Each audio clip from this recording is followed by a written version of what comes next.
Good evening, everybody. Welcome to episode 17 of the Two Veterans, Two Brothers, Two Views Open Discussion podcast. We're going to continue on our discussion from last week. Hey.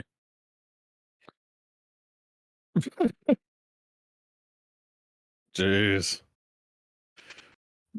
I'm muted in the stream too, so I just did the whole intro. This is how we do things, folks. We spend the first 5 minutes, dealing with technical difficulties, but there we go. I've been over here waiting for the stream to say starting soon, and yeah, well, it's started now. Welcome, Yeah. everyone, to episode 17, where we talk about just about anything and everything. And this week, we're continuing what we were talking about last week. Episode 17 of what? The Two Brothers, Two Veterans, Two Views Open Discussion podcast, brought to you by RUM-Gaming. Yeah, you said it out of order. Start over. Okay. Two Veterans, Two Brothers, Two Views, an open discussion stream, episode 17, brought to you by RUM-Gaming. How's that? Could work on it. We'll work on it? Okay. Give it a 5 out of 10. Okay. You know what? I'll take it. Needs more ninjas. Needs more ninjas and dragons? Well, no, there's plenty of dragons. You got me. Listen, I am... Anyway. So, as we start off every stream with any kind of news we have, we briefly mentioned that we're trying to find ways to go out to like more events and conventions, or in the case of my local town, we found there's like a flea market that we thought was like a couple times a year, like once a quarter, once every 6 months or something. Turns out it's literally was like the second Saturday of every month. It's a monthly flea market that we thought was a rare occasion. Well, that's neat. It's like, oh, all right. Now it kind of makes more sense why. I don't know if it's like been two different flea markets or something, but it's at like a community center, and sometimes we go to these things at the community center and they're big and crowded and all kinds of shit. And sometimes there's like a $4 entry fee. Sometimes it's free, and we've never really paid attention to which one we're going to. We just see a sign and we go there, But every now and then, it's like you go in there and there's like nobody there, and it's like just a few lame booths. We can walk through the whole thing in like 10 minutes, and we're like, all right, well, back to the car. Yeah. And now I kind of, nothing against what they're doing, because I want to partake in it, but it's like, oh, that kind of explains why it's kind of lackluster, because you're not getting vendors that are like driving out of town for this monthly little flea market like you do more, semi-annual, annual ones. Yeah, you've got the same, 30 people that do a booth every month. Yeah, which is what I'm thinking about doing. I might not be there every month, but we are talking about trying to get a table there, and depending on how well it does, maybe we'll show up every other month, maybe once a quarter, whatever. Yeah, be regular. There's no commitment to it. You don't have to come every month. It's $55 a table. Yeah. And so I'm trying to mass produce things to take there. So, any of the locals that watch, if you got any ideas for what to make, I'm trying to think of kind of general things to sell Oklahomans.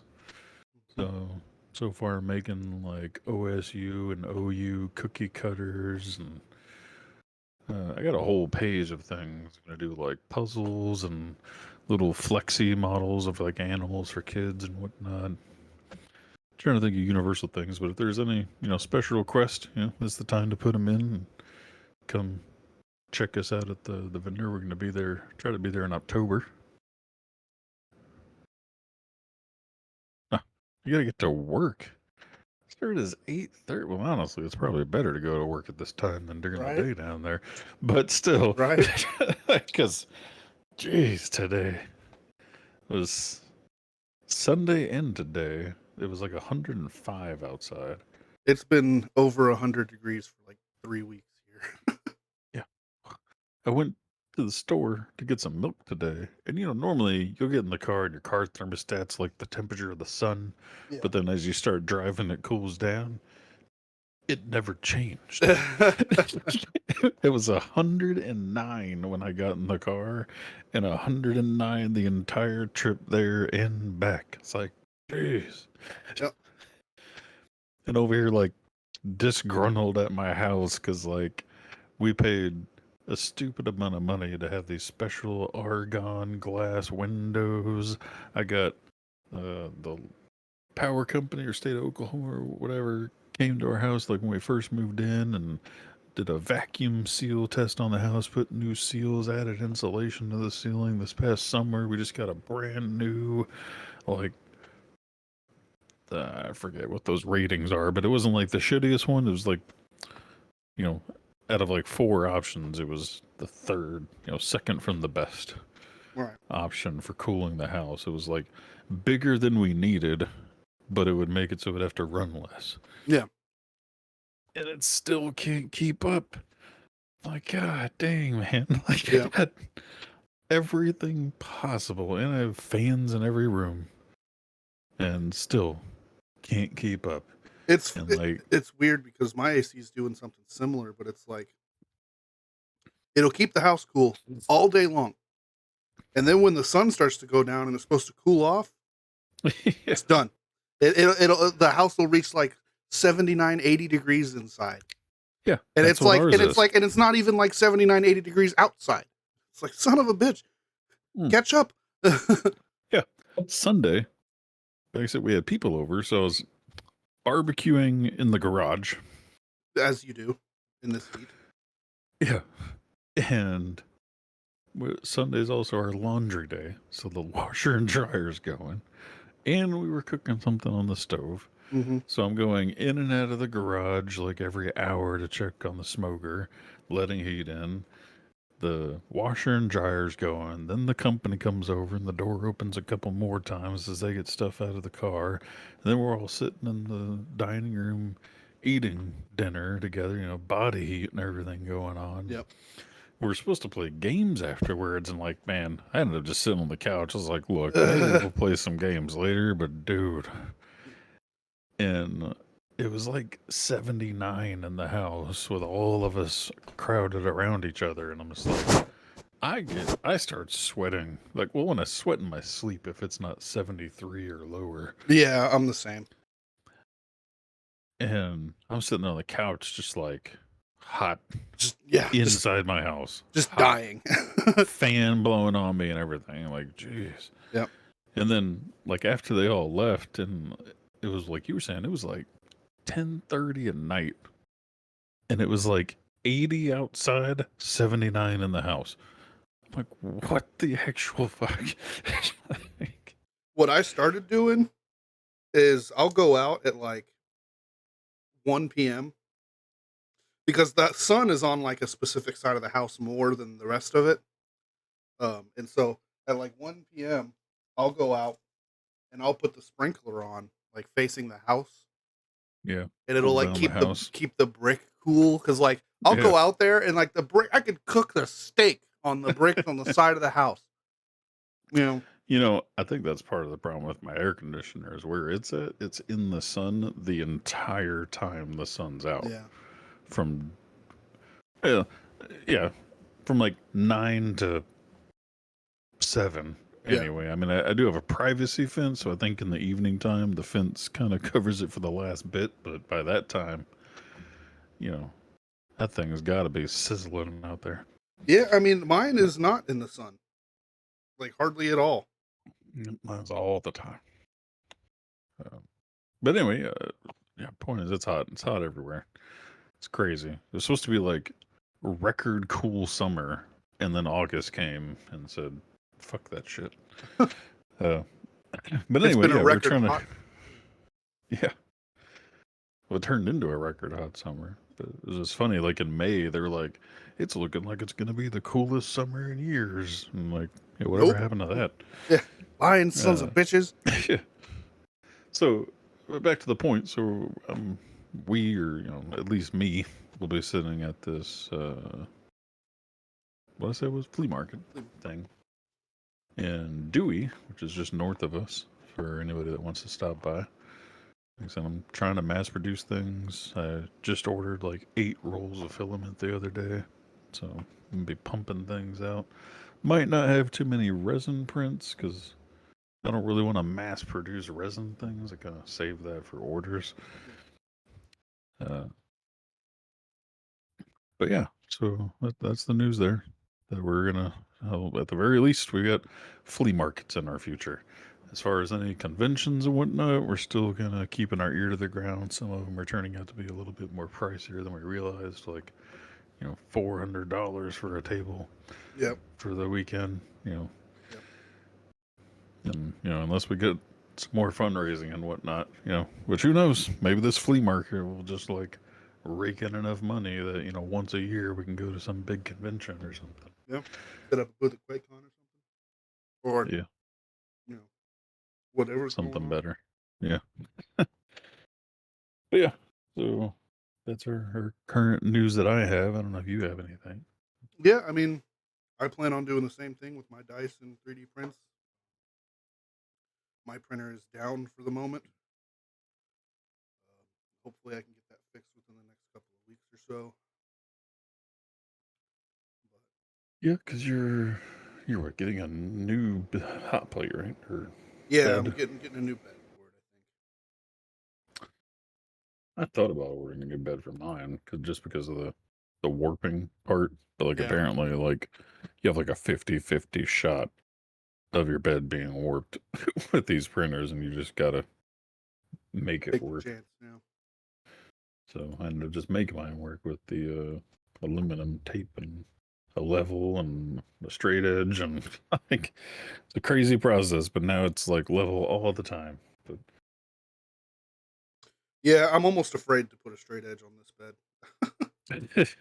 uh, yeah, it was pretty interesting. Like I always knew mine was bowed in the middle, but mine was like once I actually put a straight edge on it to do the aluminum taping, like I realized it's like a damn bowl.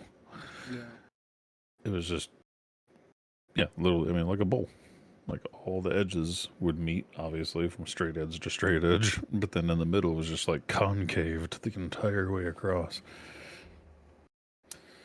But it's what you get when you can only buy a budget printer.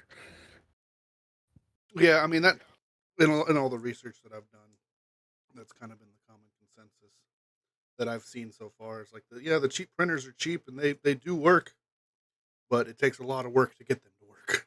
Yeah. So, like I said, we're gonna go back to our food topic. This should be the final stream unless we drag it out like we usually do. But it should be the final segment of our food stream. We first discussed the top foods that Texas is known for and the top ones that Oklahoma is known for. And then last week we went over the U.S. foods. And now we're going over the best foods in the world. This one It's not. It'll be interesting. And I'd like to look at it like how much do you think you would enjoy this meal if it was put in front of you? And I'm going to send you the link as well so you can kind of scroll through it with us and everybody can kind of see the pictures and we can all kind of give our opinion on it.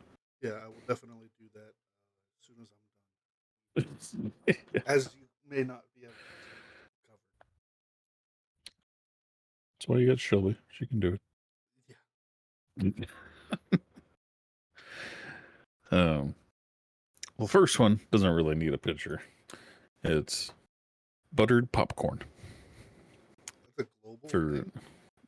no, these are different things from different countries. Oh, It's 50 foods from around the world. gotcha. So buttered popcorn from the United States. Just trying to think if they're saying where it's. Yeah, because it says we scoured the planet for what we think are 50 of the most delicious foods ever created. And popcorn is number 50.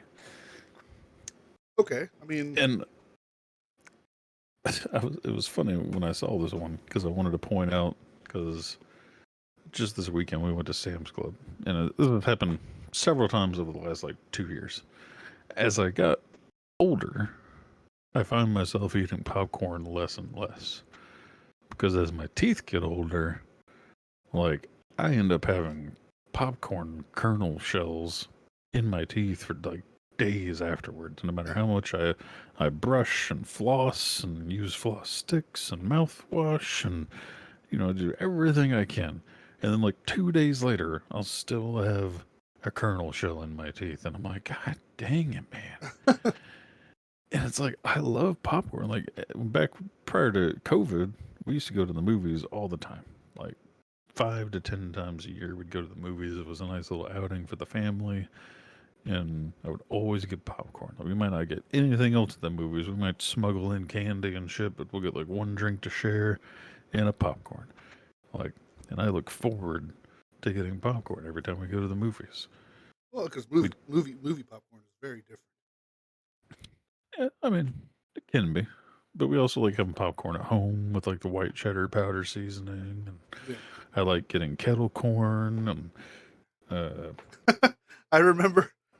It's funny that just brought back a memory. I remember helping you like pack up your apartment in Houston, and I stayed at your apartment with you, like helping you pack up for like 2 days, and we like yeah, lived on that like pre-flavored microwave popcorn. yeah. I mean, I'm a big fan of popcorn. Uh, I've also I can't remember who made it. I want to say it was Larry the Cable Guy, but I might be making that up. But I've had like dill pickle popcorn, black pepper popcorn. Mhm. Like I've had a lot of popcorns over the years, and I like them all. But then over the last like couple of years, I practically avoid it because I'm like, I don't want to sit here trying to get kernel shells out of my teeth for the next 2 days. Like I like popcorn, but not that much to do with the frustration. It's a lot of work afterwards. it's it's just funny. Like one of my almost favorite snacks, one that's even number 50 on the list. It's like, man, just this weekend we passed by a big old bag of like white cheddar popcorn at Sam's Club, and I was like, oh, nah, pass. Like, dang it. It's because I think about the 2 day that initial excitement, of something you like to eat, and like, oh shit, a giant bag of white cheddar popcorn. I'm gonna tear that up, and then your logical brain's like, yeah, but what about the next 2 days afterwards? It's like, oh, Oh shit! well, I don't want it that bad. Like, so yeah, that's what it was interesting for that one to be the first on the list because I literally just went through that thought process this weekend of deciding to not get popcorn despite liking popcorn quite a bit. Now, I will still suffer, like you were saying, movie theater popcorn always seems to hit different. Maybe it's just the memories and whatnot or the nostalgia to it. But I honestly just think it's the flavor, man. I mean, I can make it practically taste the same at home with the right stuff. But I think it just hits different when you're getting it at the theater. It's the Well, whole experience. it's funny because I was never really a huge fan of just like plain butter popcorn. Um, and then our friend Scriv, who you know, who does chat should know, who does the wrestling streams on Mondays. He was working at AMC at the time when he was staying down here, and he would bring home like trash bags Yeah. full of movie theater popcorn, and it's like I was never a big fan of butter popcorn, but after that, man, yeah, it was kind of my thing for a while. Yeah. Gary used to work at the Katie Mills Theater. Yeah. That's the one that Scriv worked at. I think he worked there for a little bit. And then we had a friend that worked there. Like we used to sneak into that theater all the time. Oh yeah, I mean, That's actually where me and Crystal's first date was. the Katie Mills AMC. Yeah. It was funny. Well, the whole reason we're even together is kind of funny. It was supposed to be a double date because her friend wanted to go out with my friend, but they didn't want to go out alone. It was supposed to be a double date, But then her friend backed out, and so my buddy didn't want to be the third wheel, and me and Crystal were like, well, fuck it. We both planned on going. You want to still go? Yeah. Sure. So a date that was supposed to be for somebody else ended up being our first date, and then we never stopped. I love that. Got one of those, you know, movie romance starts. You gonna pull up this the pictures yet? Sorry, I'm cleaning my hands. Jeez. Because number 2 kind of needs a picture. Or not number 2, 49, sorry. Reverse. So number 49 is masala dosa from India. It's a crispy rice batter crepe. Encases a spicy mixture of mashed potato, which is then dipped in coconut chutney, pickles, tomato and lentil-based sauces, and other condiments. So you get your assortment of sauces to dip this rice batter crepe encasing a mixture of mashed potato. So it's like a mashed potato taco. Like a pierogi. Yeah, but it's a crepe. So. Okay, a pierogi is an empanada. Yeah, but pierogies are typically like boiled. Yeah, but with potato inside. What? Yeah, but I'm saying this texture would be completely different than a pierogi. Yeah, the innards might be the same as a pierogi. I would look at this as more of a. Yeah, I mean, it's a potato crepe. Yeah. That you dip into spicy sauces. Yeah. Indian food, love it. I mean, I would definitely try it. Like, it would be no, I guess, kind of my thought process with a lot of foods. Is there any that you would like second guess or be wary of or think like, ooh, I'll try a bite? This one, like, I'm pretty sure I would probably eat the whole thing. It's like George Carlin said, if I have to ask questions, pass. Nah. If I have to ask questions, I'll take a bite. My thought process is, do I think I can eat this whole thing? Like, would I enjoy this whole meal? And, like, I'm pretty sure this would be fine. You know, a potato taco crepe. Sure. Yeah. Dipping in sauces. Sounds fine. I might not like all the sauces because I know, you know, a lot of Indian sauces can be a little much. But some coconut chutney. Oh, yeah. This is a fantastic breakfast food. Mashed potato crepes for breakfast. Hey, man. I mean, a lot of cultures have very, very robust breakfasts. Yeah. I could see that, you know, if we were like this was like the continental breakfast at the Indian hotel I'm at, like come down the stairs and they got mashed potato crepes, I'd be like, shit, all right. When in Rome. Yeah, like I can see chowing down on that just fine. What about you? Oh, yeah. I've had it. You've had a mashed potato crepe? Yeah. I mean, I live in Houston, dude. There's Indian food places everywhere. Doesn't mean you've had this. I've had that, yeah. It's a common thing. I mean, at least at like, you know, Indian and Mediterranean restaurants. Yeah, I mean, yeah, a common thing, but I don't think if I would have seen this on your menu, it's not something I would probably order. Maybe that's another point to make. Like, would you order this over other options? Over other options? No. Yeah. And that's kind of my thing. Like, I might have seen it on a menu or something, but if I would have read, like, a crispy crepe with mashed potatoes on the side, I'd be like, I'll take this other thing. I'll take the coconut curry chicken, thanks. I want the goat biryani. Yeah. So next is your, I say standard potato chips, but it's United Kingdom potato chips specifically. Crisp. It is unclear when and where the potato chip is born. U.S. legend is that they were invented in New York, but the earliest known recipe for potatoes fried in slices or shavings appears to be in a British cookbook from 1817. But yeah, chips, I mean, that's kind of a no-brainer. I mean... Yeah, I mean, every country in the world has their own variety of chips. And you're always I do find myself more so anytime I go to a restaurant that offers like fresh house made chips that I will order them over like fries every now and then. Uh, So yeah, I do like fresh house made chips. I'm a big mm, fan of kettle chips. yeah, like I said, when they're house made, it's nice having a nice fresh hot chip. Yeah, Like it's kind of like when you get fresh tortilla chips at the Mexican restaurant. It's just it's different. it's nice when you yeah. It's like every now and then, I'm like, ooh, they got fresh house chips. Like, all right, I'm getting some. Yeah, I mean, I think, in my opinion, the closest experience I can get to like fresh house chips are like Miss Vicky's. you know, Yeah. I fucking love Miss Vicky's. Ooh, next one's an interesting one. Seafood paella? Paella, Is it Spanish paella? dish. Yeah. Spain. I've actually made it before in my kitchen.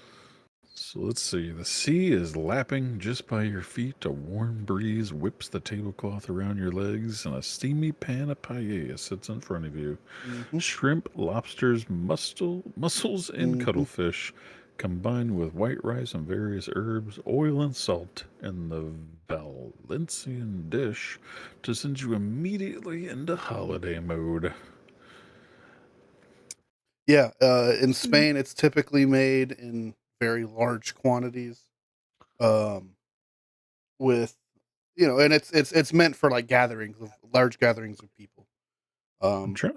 That looks like mint on some of those there's leaves. I'm there's not some mint. sure. Yeah, you can put mint in there. I see an asparagus. Yeah, I mean it's a there's a lot of different variations of paella. So you can have seafood Oh yeah, they got like a paella, you can veggie one on the have right there. veggie, you can do um you can kind of mix it up. Every household has their own little recipe and way See, of doing it. I mean, I definitely could see myself eating paella. I mean, it kind of just reminds me of like jambalaya and whatnot. It's Spanish But jambalaya. That's exactly what it is. my only problem is like this particular one they're picturing. Like, I'm not a big fan of mussels, Yeah. but you know, I can see if there was an option to get like I don't know if I've ever had cuttlefish. Like, There's some so I good don't looking know. paellas out there. Like, ooh. Have you ever had cuttlefish? I can't think of a No, I didn't have cuttlefish when I made the paella at my house. I did it with um Well, I'm not talking about a paella. I'm saying if you just had oh, cuttlefish in cuttlefish, period. general. No, I haven't. I Can't don't say that I think I have. have either. I can't even think of what it looks like. Let me see. Cuttlefish recipe, just to get a picture of what it Oh looks like. yeah, it's those. It's like the squid things. They're Oh. yeah. Oh. They make, yeah. That's the It's kind not that it's not calamari. Oh no, maybe it is calamari. it seems like it's pretty much similar to it. So, Yeah. let me see. Does cuttlefish taste like calamari?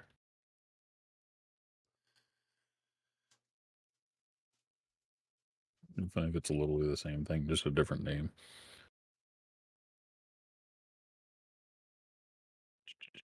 Cuttlefish is in the middle of squid and octopus. The taste is more flavored than squid, but not as rich as octopus. So it's almost like a better uh, squid. Yeah. Interesting. Might have to keep a lookout for that in the future. Try some cuttlefish. All right. Yeah. But yeah, Yeah. paella is a really really popular dish. Yeah, so I think if you just took at least in this recipe, if you were to just take the mussels out of there, I'd probably tear that up. Especially like I'm a big fan of like a variety of vegetables and stuff. Like I'm always kind of disappointed when like where is it when we go to like the hibachi grill and they do their vegetables and they'll be like 60% zucchini. Yeah. And I'm like, come on, man. Like I don't even like zucchini and you're giving me the majority zucchini. It's like give me some carrots, some onions, some fucking yeah, Yeah, I'm like something. this. They got two pieces of asparagus in there. You got mint and other fresh herbs. I'm like, man, they're kicking this thing up a We got notch. turnip in there, looks like. Turnip. Yeah, you see the little red disc? Yeah, maybe, or like a radish. Well, yeah, radish, not turnip, radish. Thank you. Yeah. Oh, on the veg. Yeah, I see like one slice on the Well, meat one. I see all over on the vegetable it's one. all over in the meat one too. You just have to look. Oh yeah, I see. There's one. Yeah. All right. Yeah. Radish I'm is not a big radish is radish fan either. it's a big ingredient in paella. It's pretty much a universal ingredient. I put radish in mine. I'm not a big fan of radish either, but I figure, I'm making another culture's dish for the first time. I'm Yeah. gonna do it how they say to do it, and then I'll make my tweaks from there. The next one looks interesting. Lots of Sometime interesting. Sometime Thailand. To prepare Thailand's most famous salad, pound garlic and chilies with a mortar and pestle. Toss in tamarind juice, fish sauce, peanuts, dried shrimp. That's what I thought that was dried shrimp. Yep. I'm not too much of a big fan for dried shrimp. Never had it. It's in like a lot of like those ramen packs you get and stuff. Oh, okay. Well, yeah. Tomatoes, lime juice, sugarcane paste. That's interesting. String beans. String beans I like and a string handful of grated green papaya. Really? Grab a side of Grated green papaya. sticky rice. That looks good. I'd try that.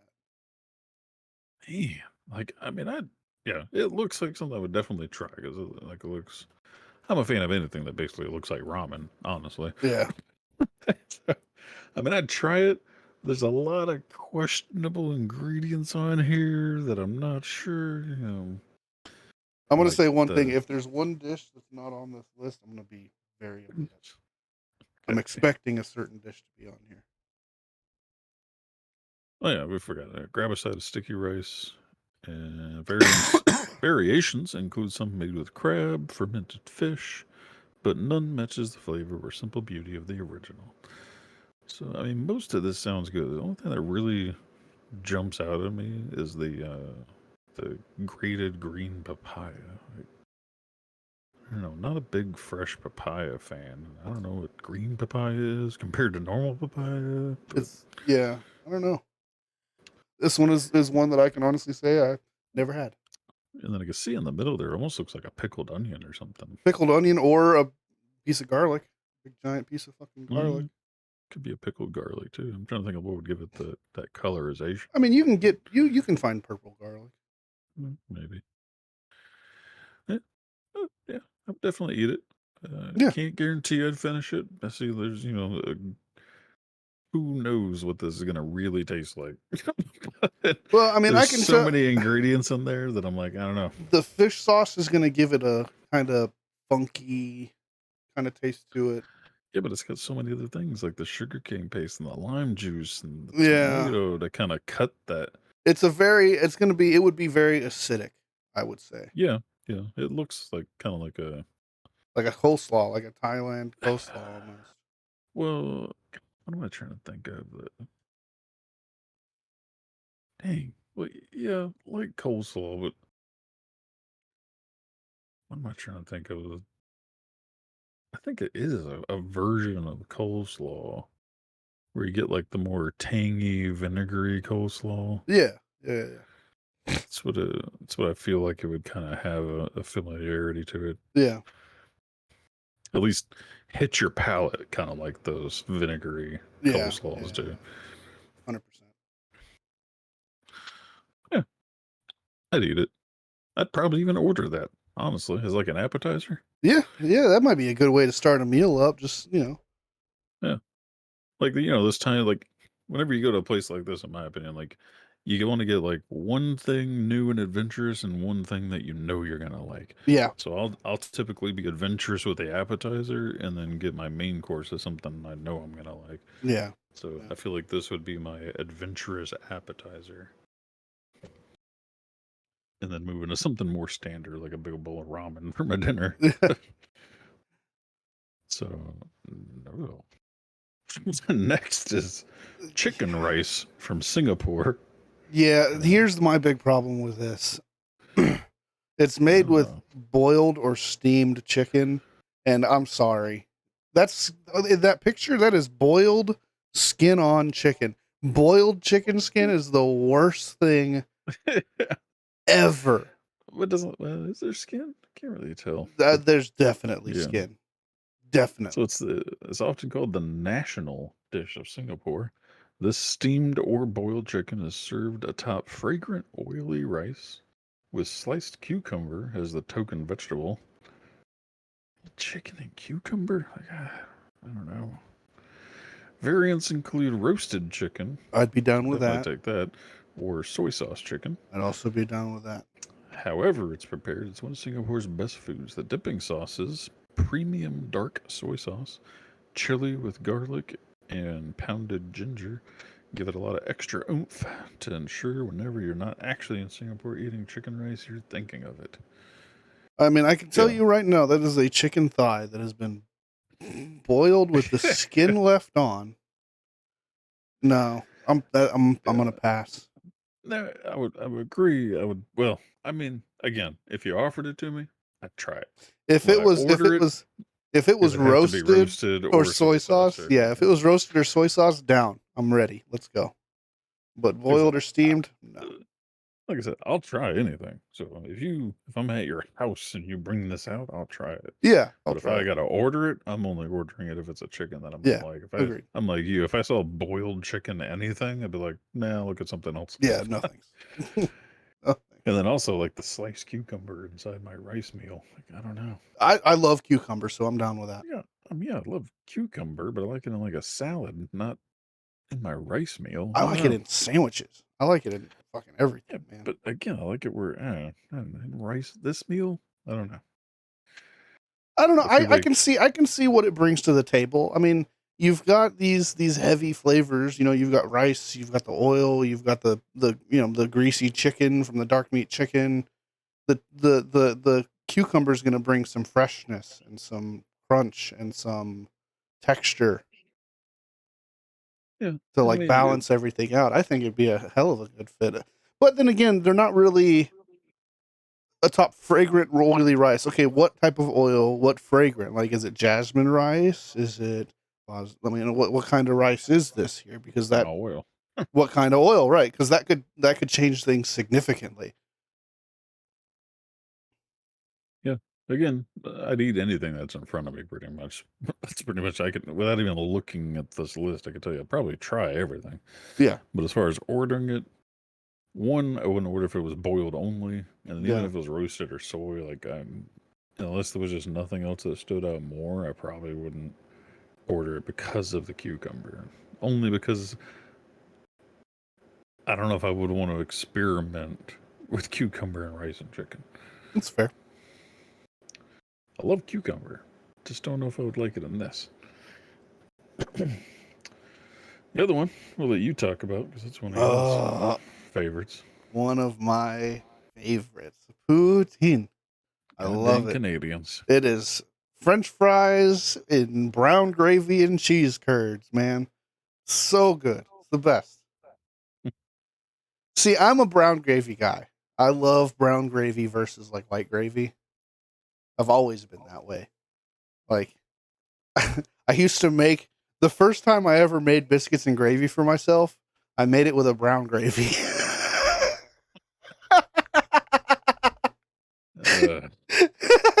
Kids these days. I mean, I don't know. I'm just one of my favorite things on this planet to Earth. On this planet to Earth, you know, to eat is Salisbury steak, and that's hamburger meat with brown gravy and mushrooms, man. See, I'd rather have a chicken fried steak. Well, and then white you've gravy. got you've got schnitzel, like brown gravy. Yeah, You well, know, depending on the schnitzel, but yeah, a lot of different schnitzels. well, out there. yeah, a traditional schnitzel is not served with gravy, just lemon juice. But like Wiener Schnitzel is, and Jaeger Schnitzel is. Well, yeah, Jaeger schnitzel was a mushroom gravy, but yeah, Mushroom and onion. brown. Yeah, I learned that from Grandpa. But yeah, poutine. I mean, everybody knows what poutine is, or at least, and if you don't, you need to educate yourself. Everybody. No. You should know. Everybody's Canadian, right? No. You should know. Everybody should know. Poutine is one of the greatest dishes ever. Yeah, some of the cheeses on that picture, though, I don't know if I'd be interested Yeah, in. no, I've never seen like actual like slices of cheese on there, but whatever. It almost looks like brie, Yeah. which I'm not a big brie cheese fan, but you know, whatever. I mean, I get it. People get adventurous with poutine, like you said. Traditionally, it's not served with meat, but this has got what looks like, you know, pulled pork or something on top of Yeah. it. It's delicious. Looks good. So next I got tacos from Mexico. I mean, come on. Okay, now we could really say if you don't know what tacos is, you need to get out from underneath your fucking rock. Yeah. What can So, you say about tacos? It's tacos, man. Yeah, well, that's, I mean, tacos, I'll try practically any kind of taco, any kind of meat, any kind of toppings. I'll eat them all. Breakfast, Now, lunch, dinner. I will tell you, crunchy tacos are probably not what they mean when they talk about these tacos, because there are no crunchy tacos in Mexico. Where do you see crunchy tacos? I don't. I'm just saying. Okay. Just stating a fact. Uh, buttered toast with Marmite. See, that's something that I've been wanting to try. I can get my hands on some Marmite, and I don't know, because it's such a polarizing thing. Like, you either love it or you absolutely hate it. Yeah. I've seen a lot of TikToks with Marmite, and I'm like, man, just from the reactions on those TikToks, I'm like, I don't think I want to try it. I mean, I do. again, if it was put in front of me, I'll try it. Not enough for me to go out and spend money on a jar, though. That's for sure. That's fair. Yeah, that's the only reason I haven't tried it yet, because it's like I want to go over to a buddy's house and he has Marmite in the fridge and be like, "Oh, dude." Yeah. Like the moment I see it, I'm like, oh, I gotta try some. Yeah. But I'm probably never gonna go buy a jar. Yeah, because there's definitely a chance, a 50-50 shot that I'm gonna fucking hate it. Yeah. Especially based off of the reaction videos I've seen. It's not something that like, oh, this isn't the best. No, it's like they're about to gag and throw up on the countertop. And I'm like, okay, if y'all have that kind of extreme reaction, there's I'm not going to go spend money on it. There's the guy I see on TikTok. I actually ended up following him, but he's like a Marmite super fan. Every video he's wearing like some piece of like Marmite merch, and like he's like telling you how to use Marmite and like every ingredient. Like, and everything that he cooks, he puts Marmite in it. And like when he makes this buttered toast with Marmite, he'll do like a thin layer of butter and then just like scoop half the jar and put it on a slice and spread it over and just eats the hell out of it. I'm like, guys like that make me like, man, I might like it. But then, you know, I see those other ones where people are just puking all over themselves, and it's like, oh man, it really is polarizing, man. But there's a lot of things out there that, you know, But some people are super fans of. You know, like I told you last week with my German grandpa loved all the rotten, stinky cheeses, you know, things that make other people throw up. He's throwing down. Well, my thing And is, what's the difference between Marmite and Vegemite? Because I'm pretty sure they're about the same thing. Vegemite is pretty much the same fucking packaging.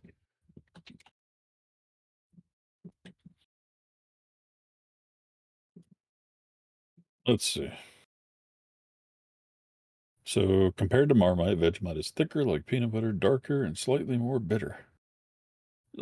So Vegemite is apparently worse. Okay. Well, I mean, it depends on who you ask. Yeah. It's the next one on the list. God, again, I would probably never order this. You know, And even if it was on the table, like, I'd probably try a bite, but like, I would be just so hesitant.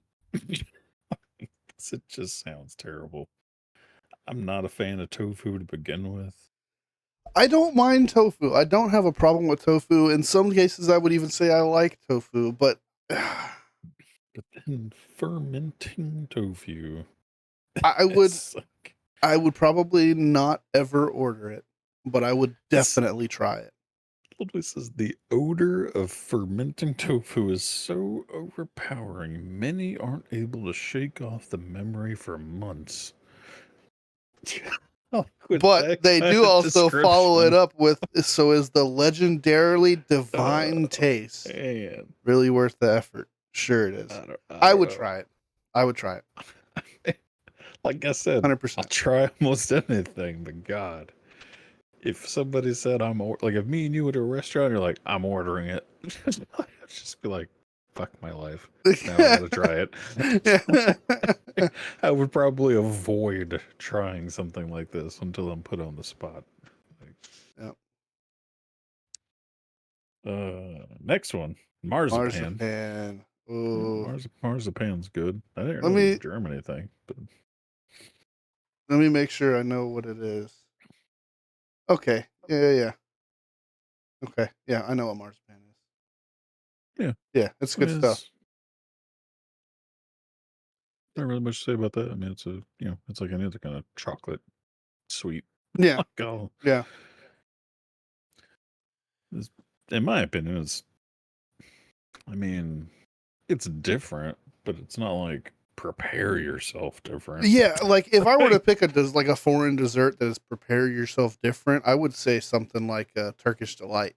yeah, Because like that's a textural thing that some people just can't vibe with, and I love it. That's one of my favorite confectionaries is Turkish delight, man. like next one is straight up ketchup. Ketchup, yeah. Which actually, funny enough, ketchup as we know it is American, but original ketchup is not. Ketchup is a derivative of catsup. It's Uh, it's like a old school like ketchup before ketchup. yeah, tofu tots. Pass. Fermented tofu tots.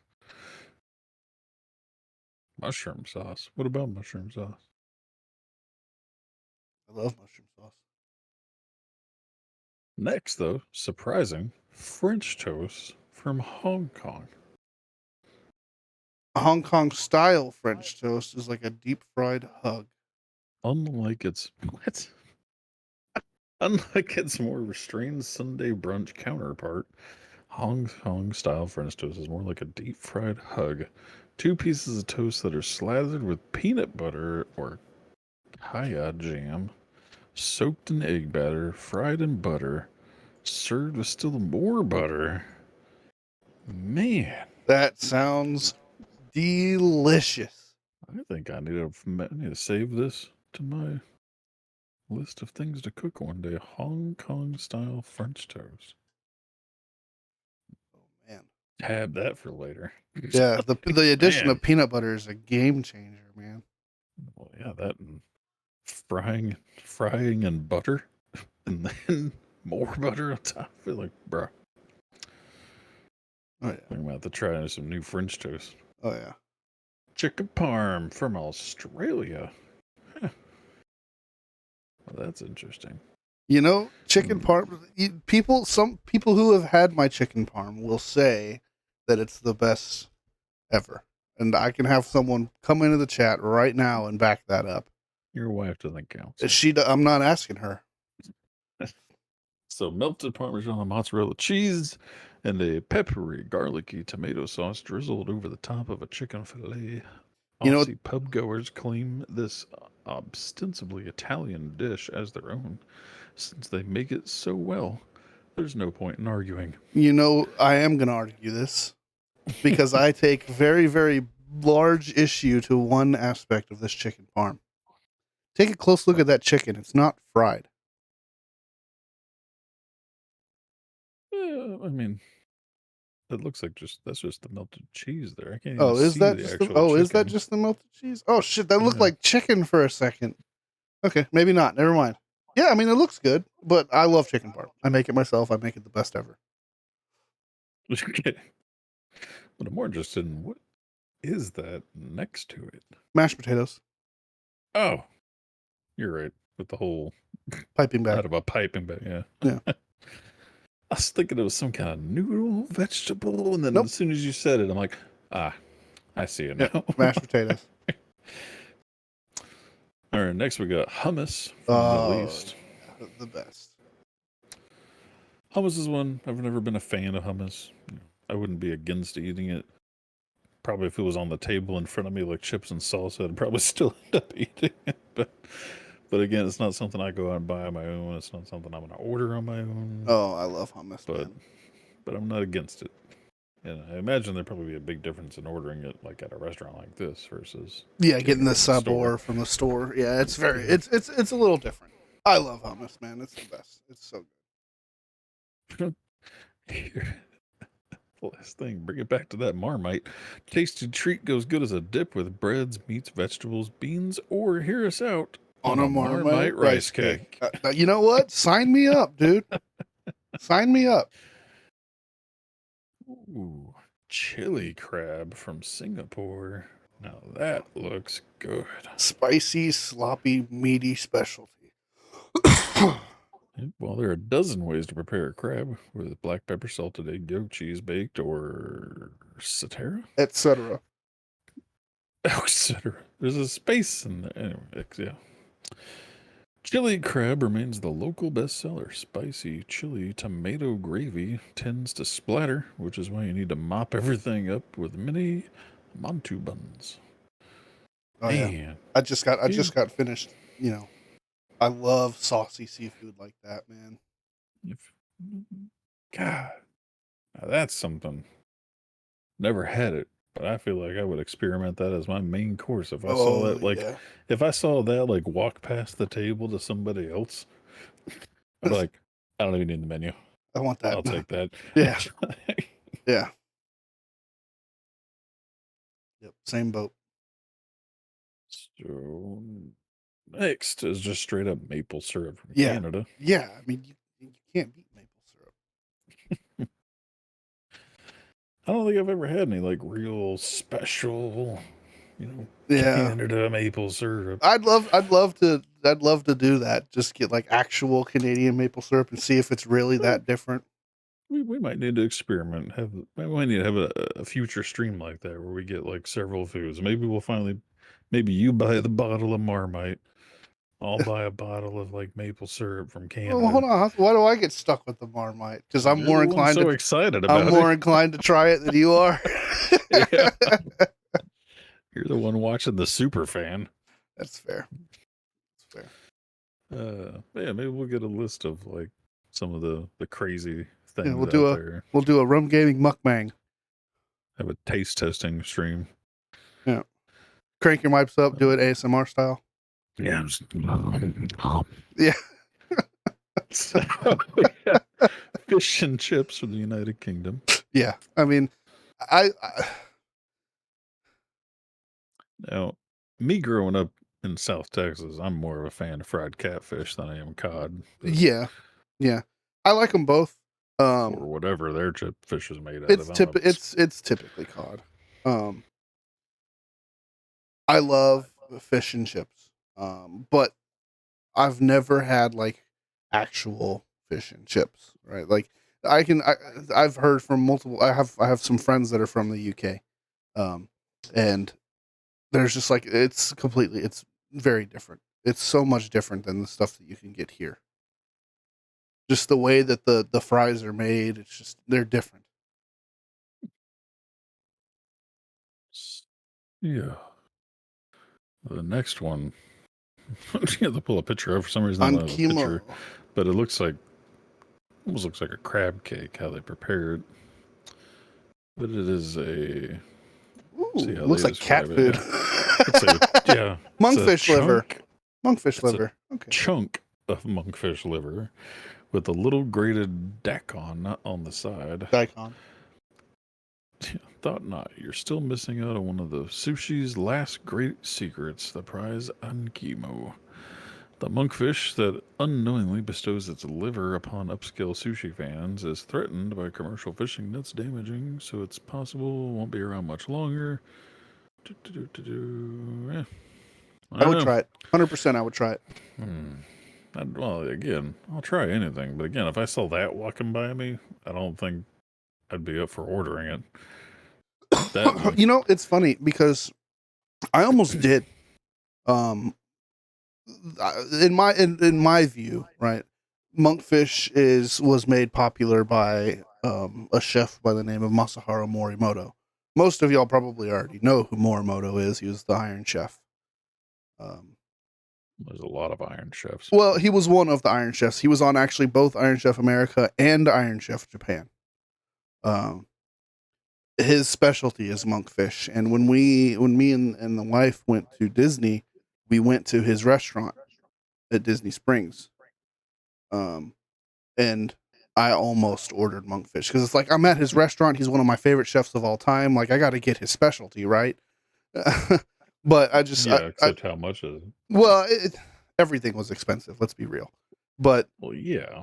it was the difference between $100 and $200. I couldn't bring myself to it because there was something that was much better in my opinion on the menu. I had duck ramen. Mm. Oh my god. Oh my god. Don't regret that choice one bit. I could see myself ordering monkfish, but just the thought of liver, I will never eat liver again in my life unless I had to. I don't think I would get it in like this pate form or whatever it is that they've got here, but if it was on like a piece of sashimi or something like that, yeah, I'm down. Like sushi, yeah, bet. I'll try it. I don't know, man. I think that's the one thing in my life that if you just said it was some kind of liver, I don't care what animal it's from, I'd just be like, pass. No. I don't know, it's totally different. Pass. No. Okay. Next one. It's one I've seen videos on and stuff over the years. It would be interesting to try it, but I don't know if I'll ever be in a situation to try it. You know, I've always wanted to try. There's another type of ham that's really popular called Iberico. I'll pull it up on the stream. Maybe that's the one I'm thinking of. Is it the one that's like super aged? Yeah, look at the look at that's what this was. Oh my god. Yeah, no, this. Yeah, that's what I'm thinking of. Yeah, you're thinking of Iberico. This is similar. It's similar. Well, maybe I can afford this one because I know I can't afford the other ones. This is like placed on pizzas and stuff. Maybe I can find somebody get this one. That's a lot of ham, though. Yeah, that's a lot of meat. Yeah, that's what she said. Next is however you say the fancy word, summer roll. Yeah, man, with that peanut sauce, the bomb. Yeah. So, a snack made from pork, shrimp, herbs, rice, vermicelli, and other ingredients wrapped in rice paper is served at room temperature. Meat light. It's meat light with flavors of refreshing herbs erupting in your mouth. Man, it's like being 100 degrees outside and then jumping into a swimming pool in your mouth. It's just so good. So, what's the difference between a spring roll and a summer roll? What we know as spring rolls are actually summer rolls. Spring rolls are typically made with just different herbs inside of them. Sometimes it can be in Vietnamese cooking, like every variation has its own like individual name. Like when you get pho, like there's multiple different kinds of pho just based on what's in it. So actually, it looks like the difference is a spring roll is made with a dough made of flour. Well, they're saying spring rolls are fried, but yeah, no, that's a different kind of spring roll. Yeah. Probably just all different names. They're all kind of the same, just different wrapping and either fried but like, or not fried. So I'll put this into perspective for you, right? Vietnamese egg rolls are more akin to spring rolls than Vietnamese spring rolls are to actual spring rolls. If that makes sense. Yeah. Spring roll, egg rolls. Anyway. So yeah, summer roll. I'd eat that. I'd order that. I mean, I order it frequently. It's all the above. Yeah, I order it anytime I get Vietnamese food. It's the best. Yeah, I don't typically get the ones that are cold. I get egg rolls all the time, but very rarely will I get this kind. I remember when I was in junior high. I was staying with my mom for the summer, and in junior high, I was like big on salads. I loved salad. So me and my mom would buy, the pre-made salads, and then we'd buy a bunch of different dressings so I could, have salads. And I found a dressing that was exactly like that peanut sauce that you get with the spring rolls. Yeah. And I loved it so much, and I could never find it again. And it's like part of me wants to like look up a recipe for that sauce and just start making it myself because I'd put that shit on everything. Like Frank's. Yeah. So next one, you gonna pronounce that first word? Omigyu beef steak. The premium Japanese Wagyu beef from Yes. Faze Takara Ranch has been Yes. recognized by the Imperial Palace of Japan as one of the greatest beef stocks to be raised in the past 400 years. Yep. Called the Rolls Royce of beef. A5. It's better or as good as Kobe beef. Again, another one that I'll probably never try. Oh yeah, I will. I've had it. Well, not this one, but I've had Wagyu. I'm saying that one. I would. I would 100%. I would not. I would order. I would not. Shit's like $500. Yeah, no. If we're not talking money, we're not putting money in here. We're just saying, would you order it or would you try it? Well, of course I would if it was free. Well, yeah. I'm saying I'm never going to be in a situation. If money wasn't an option, you bet your fucking ass I'd order it every time. I'd eat anything, but money is an option. So sadly, as much as I would like to try it, I'll probably never get to. So next one was pho. Yep. Yeah. No, it's pho.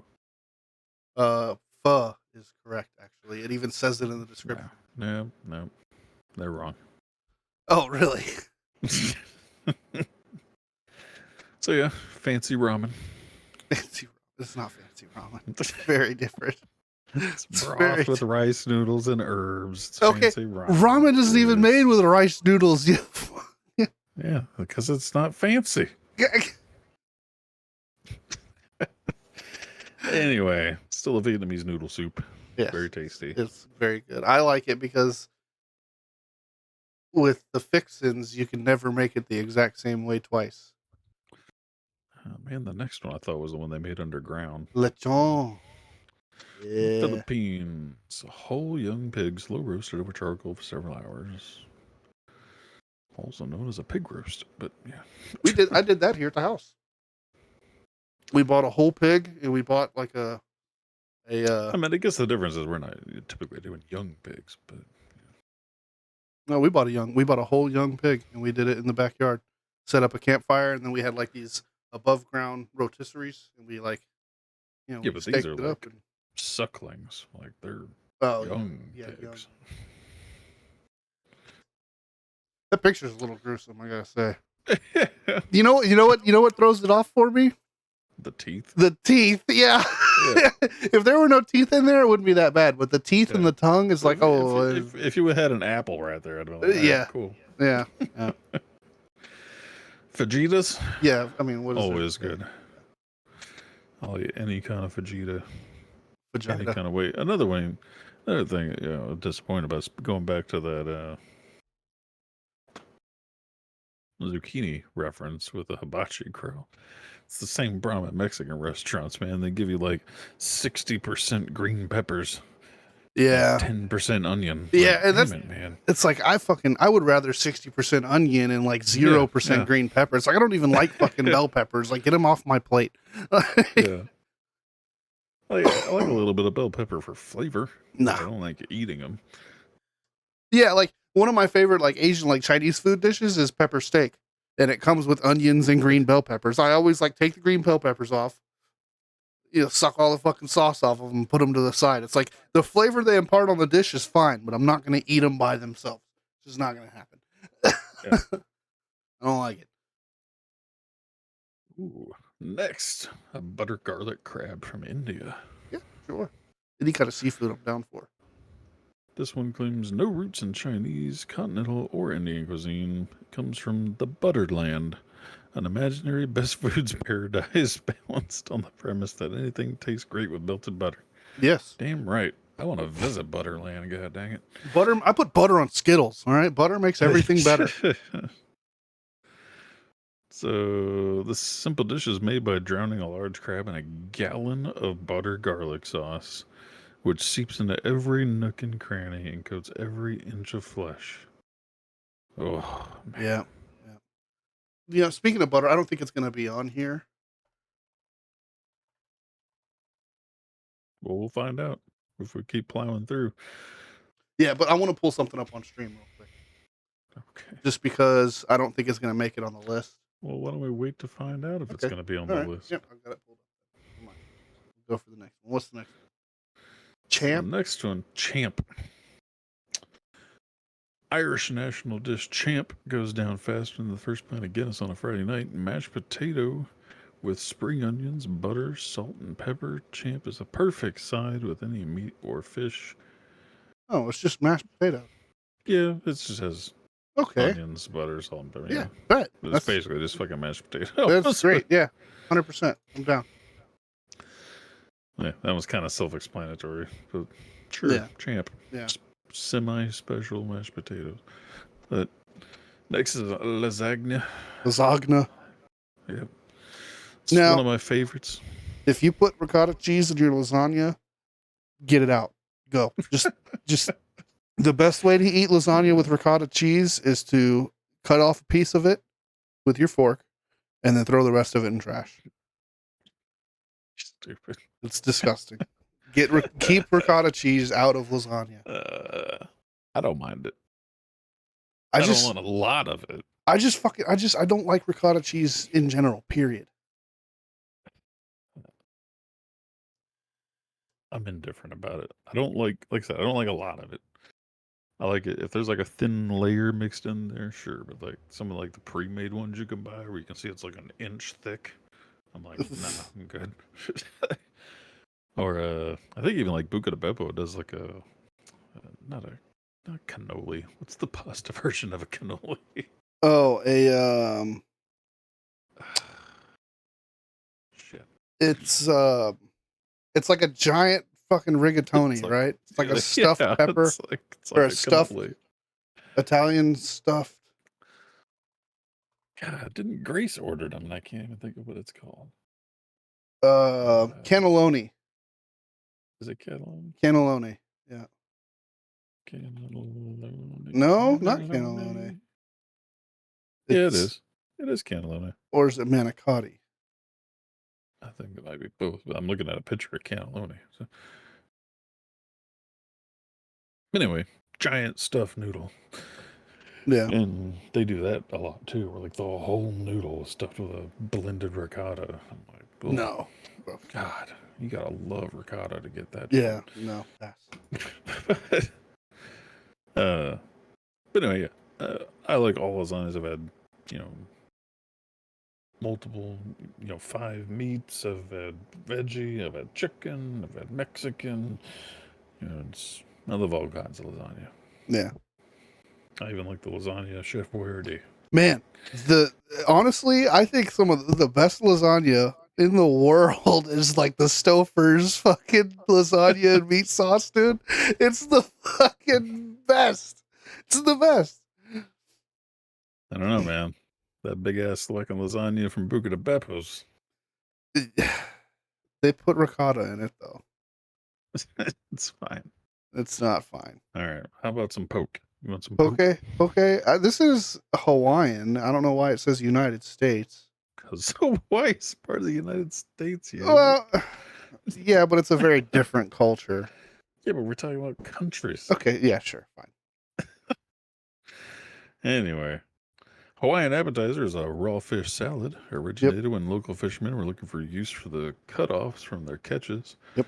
The fish is seasoned different ways, but it's also a healthy dish. Now spread to the mainland and across the globe. Yep.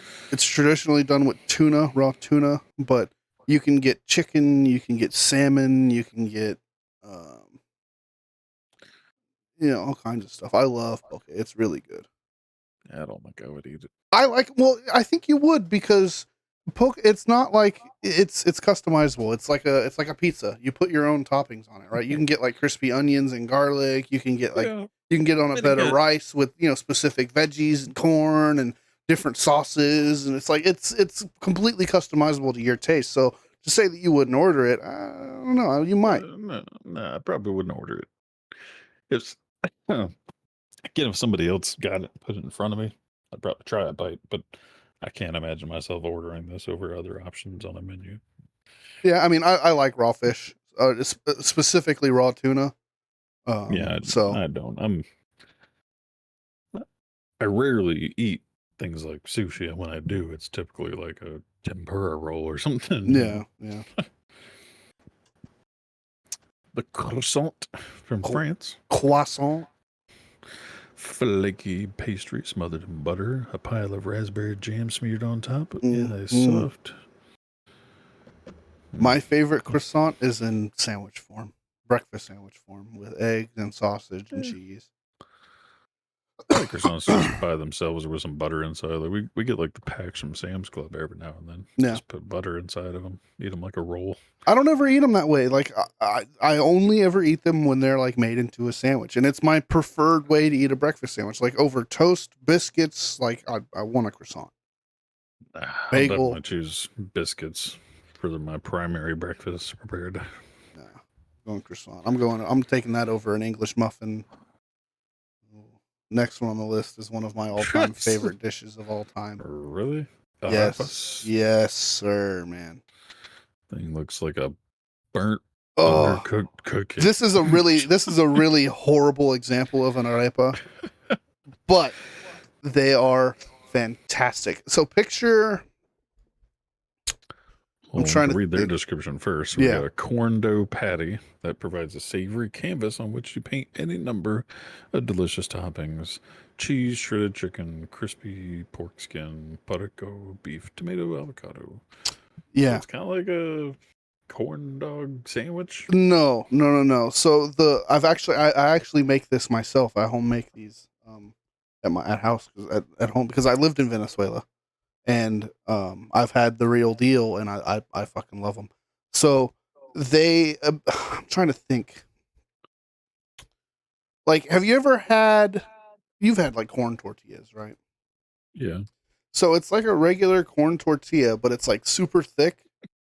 And the outside is crispy, and the inside is still kind of, I wouldn't say mushy, but it's soft. Right. Cheers. And on the inside. I was catching up to Mudslide's hydrate and trying to be quiet about it. And it's just typically stuffed with cheese. The traditional way is with cheese and shredded beef and black beans. It's fantastic. If you ever find like an arepa truck or a pupusa truck, pupusas are also very similar. I highly recommend giving them a shot, man. They're the bomb. You know what I want to give a shot to is the bunny chow next on the list. Bunny chow. Hollowed out half or quarter loaf of bread filled with super spicy curry. Yeah, sure. I don't have a whole lot of experience with South African food, but I want to learn. Like, I've been seeing these TikToks of people eating like Nigerian food, and it's like, man, that just looks like an experience. I mean, a curry bread bowl. Yeah, Sounds great. I love how it's like it's a loaf of fucking Wonder Bread cut in half, and then like all the bread pulled out of the middle. Why Wonder Bread? It looks like just a fresh made loaf. It's not Wonder Bread. Jeez. But yeah, I guess it's like, at least for us, recently, whenever I think of like a bread bowl, I think of like Domino's pasta bowls. Yeah, not this. Or I think of like a chili bowl where they get like those round loaves and cut out a hole. I don't think I've ever seen a bread bowl made out of like an actual baked loaf of bread. Looks good though. Yeah. I can imagine after all the curry's gone what that bread's gonna be like, man. Ooh.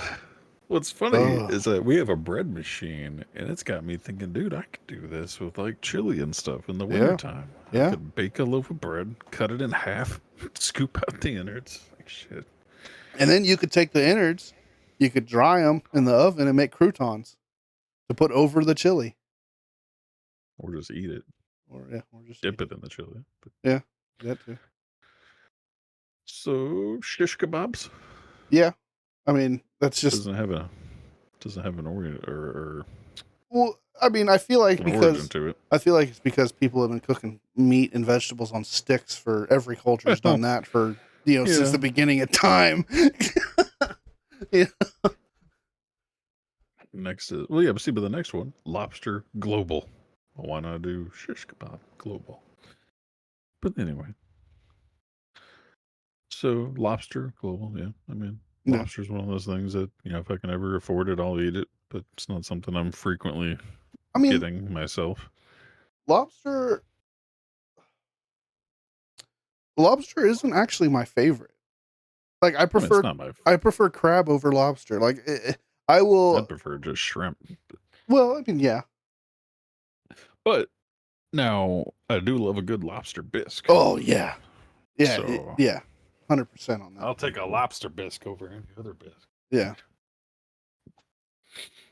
As far as it's lobster, it's one of those things like, if you offered me lobster, I'm gonna eat it, but I'm oh probably yeah, not ordering it by myself because yeah, and me, it's overpriced for not like you said, it's not even the top. Like I'd rather have a big bowl of shrimp than one little lobster, yeah, yeah, or not little, but if I'm gonna get a $50 lobster too, I'd rather have $50 worth of shrimp on my plate yeah. Then you've instead. got a mountain of fucking Yeah, shrimp, and then you've got one lobster. yeah. I'm either gonna Yeah, eat like a king or I'm gonna have a lobster tail. yeah. I'm like, I'd rather eat like a king, but maybe that's because I'm a big fatty. I don't know. Pastel de nata from Portugal. Pastel de Looks like. natas are perhaps the world's tastiest laundry byproduct. What? Legend has it that Portuguese nuns and monks, having used egg whites to starch their religious clothing, used the leftover yolks to make pastries, including these sinfully delicious custard tarts. Interesting. Okay, I'll so say it it's looks just, like a little tart. Yeah, yeah, it it's is just a a little custard tart. custard tart. And look at the flakiness. I mean, that almost looks like croissant It flakiness. almost looks like phyllo dough. Man, Probably exactly what it is, phyllo dough. they look really good. Rich, flaky pastry. Hey, there it is. The See, that pierogi. that looks nothing like that I know, uh, I know, potato I chip. know, I know. So I'm like, no, dude. It looks more like an empanada than anything. Yeah, a Or a non-fried dumpling. empanada. It's a dumpling. Yeah, Yeah, it is actually no, it is. It is actually a dumpling by definition. filled with everything from potato to sauerkraut to meat and cheese and fruit, and often topped with milk and butter. Yeah. Yeah, man. Typically boiled, although fried pierogies are becoming more common. Yep. The last time I had pierogies, they were fried, and I actually prefer them that way. Dude, so yeah, we're running out of time, but I really want to point this out. So, uh, in Iraq, one of the little Iraqi food trailers started serving like empanadas, like fresh made empanadas, Yeah. and they would sell them for like $1. Oh yeah. So like we would We pre-order like 40. we had when I was working when I first started off in the dealership life as a mechanic. We had the empanada guy. He would come every like Wednesday with his, fucking beat up van, and in the back like three coolers full of empanadas. And there was this one like super mousy, really cute little like Hispanic lady that would come through the dealership every Friday, and she would bring like home cooked meals that she would like cook at her house, and then she'd put them in like the to go boxes, and then she'd have like Yeah. a stock of them. And for some man, she made like this Hispanic lasagna, dude. I look forward to Fridays every day. I fell in love with this chick. I was like, oh man, when's she coming? Come on, enchilada lady's coming on Friday. I can't wait. It was the best. Yeah. It was the best. Yeah, that's why I was saying though, like those empanadas in Iraq. It was like they'd only have them like on weekends, Yeah, and we talked to the guy on like Wednesday. Look, put me down for 40 of them, just us. yeah, Like bring your normal stock and then 40 just for me. yeah. Like, it was always funny because on those days there'd be a line of like 15 people, And then you see us walk in as like the regulars and just walk up to the counter and get a tray handed to us. Like, thanks, man. Yep, Ben, totally not sketchy. Yeah, no, right? You kidding? Yeah. Right, like this lady was just cooking her food at her house and bringing it to the dealership and selling Yeah, it for but fucking $15 a plate. that kind of stuff's common though, especially with like all the hustlers in Houston and stuff. You run into people doing that on the side, let alone out of a trailer. Man, the only thing that made it not sketchy in the moment was how good the fucking food was. That lady could fucking cook. She would do something. It would be something different. Like I think she would come like 3 times a week, and it'd be something different every time she came. But there was always one mainstay, and it was the lasagna that she made. It was every Friday she'd bring that, but on like Wednesdays and Mondays, it was always something different. Well, I mean, you see a lot with like churches and stuff. They'll like sell plates. Yeah. So next we got donuts. Yeah, I mean, what in the United States. What can you talked say about that donuts? briefly last week, but yeah, so many different kinds of donuts, especially with like all these little shops opening up, where, like Hertz Donuts. Do they have those down there? I know they got them like up here in Kansas. What are you looking? What would you ask about? Called Hertz Nope. Donuts. I think it's like H-U-R-T-Z. No, just Hertz like normal. H-U-R-T-S. No, can't say that we do. Okay, so they're starting to. We've got something. We've got something similar. It's kind of like it's called Voodoo Donut. Yeah, I've seen that too. These are getting kind of everywhere. They got one in Las Vegas. They got a couple in terrible states: Colorado, Kansas, Nebraska. No. Like they're spreading around. They've got a couple in Texas, but they're up in Dallas. Yep. There's one in Dallas and one in Fort Worth. Anyway, moving on. Corn on the cob. Yeah. Global. God probably created corn just to have an excuse to invent melted butter. There's something about biting down on the corn on the cob. It's a delicate enough operation to require concentration, but primal enough to make you feel like the caveman you've always wanted to be. Great food is caveman food. Man, that's probably the best description of corn on the cob I've ever seen. You know, the corn on the cob, just corn in general, has a special plate. It is my all-time favorite vegetable. I love corn. I like carrots. I think carrots are probably my top. No, but corn reigns king for me, man. I have a lot of corns that I like. You know, you give me something like a elote or something, good to go. But well, I mean, that's kind of one of my things about corn. It's so fucking versatile. You can put it in damn near anything. You know, you can make anything out of it. But yeah, this next chicken, piri piri chicken, yes, making me hungry. Yes. So we I have something to say about this because I haven't had piri piri chicken, but I have had piri piri shrimp. Oh. When I went to Disney, we went to Epcot, and that was one of my goals at Disney was to go and eat food from, all the different countries at Epcot. And we came across a booth from, I think it was Kenya. This one says Mozambique, but the booth that I went to was Kenya.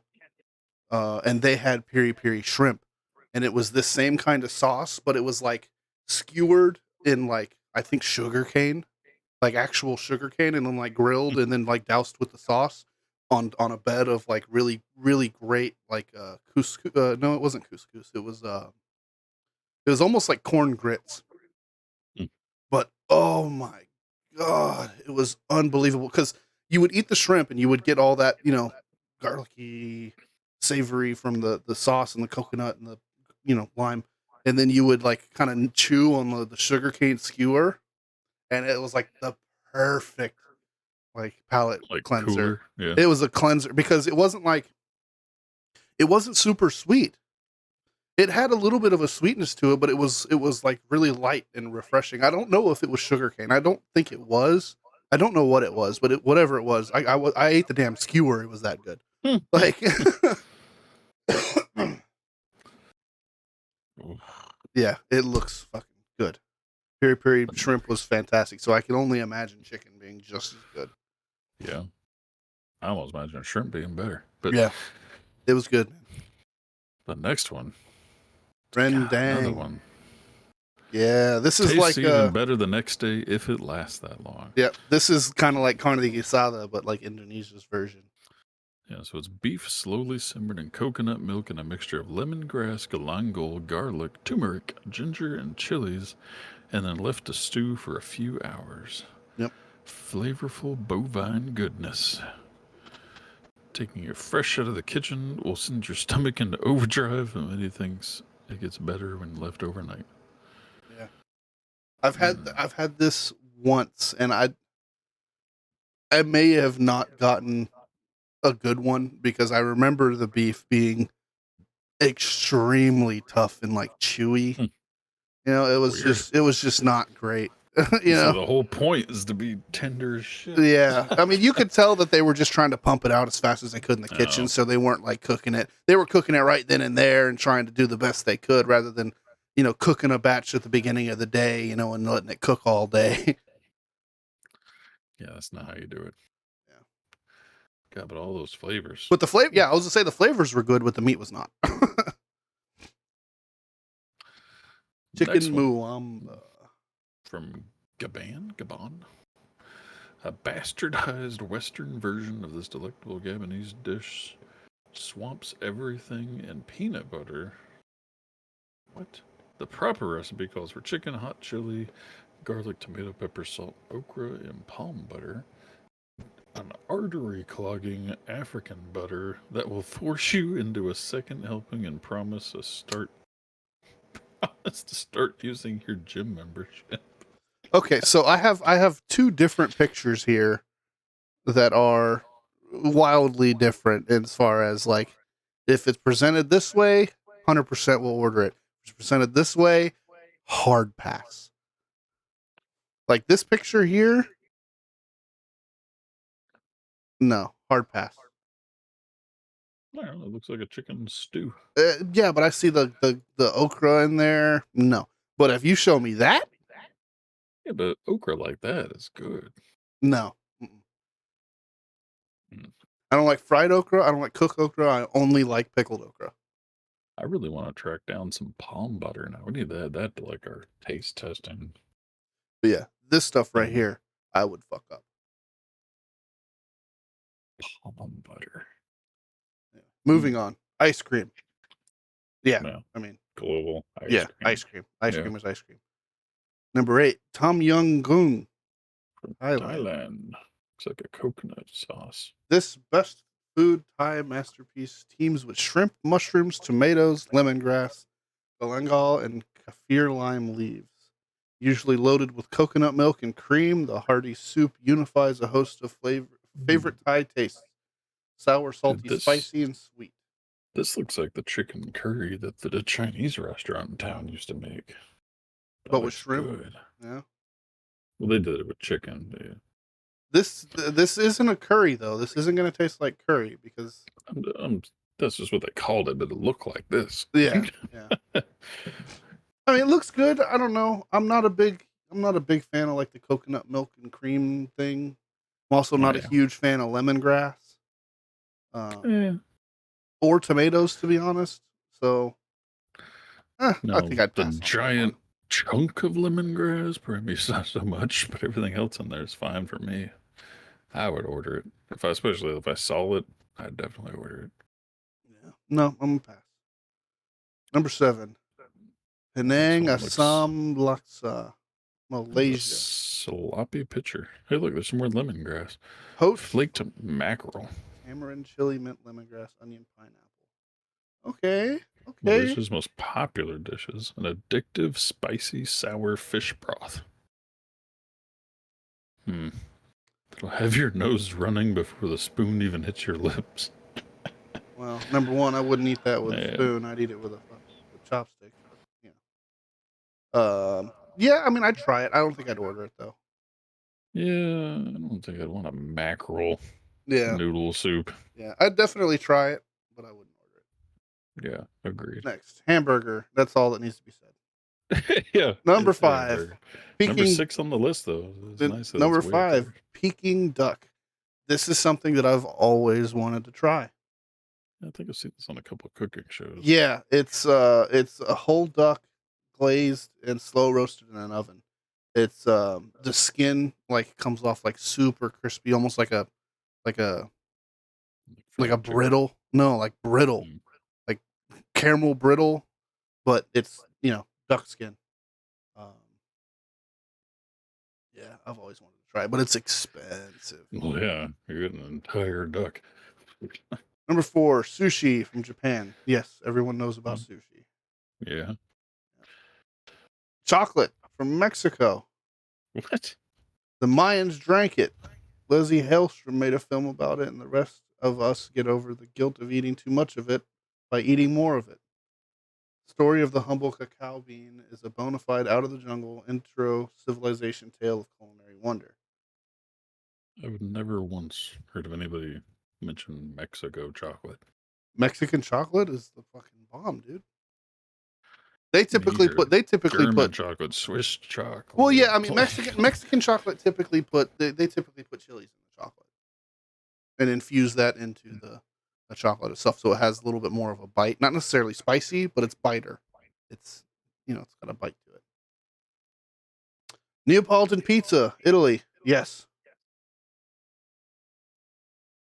So, what is typically only 3 types: fresh tomatoes, hand rolled dough, and the strict use of a wood fired oven, Mm-hmm.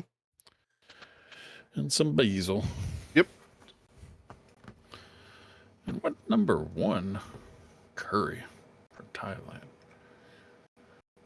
I've never even heard of this kind of curry, and it's number 1. Empathetically, the king of curries, and perhaps the king of all foods.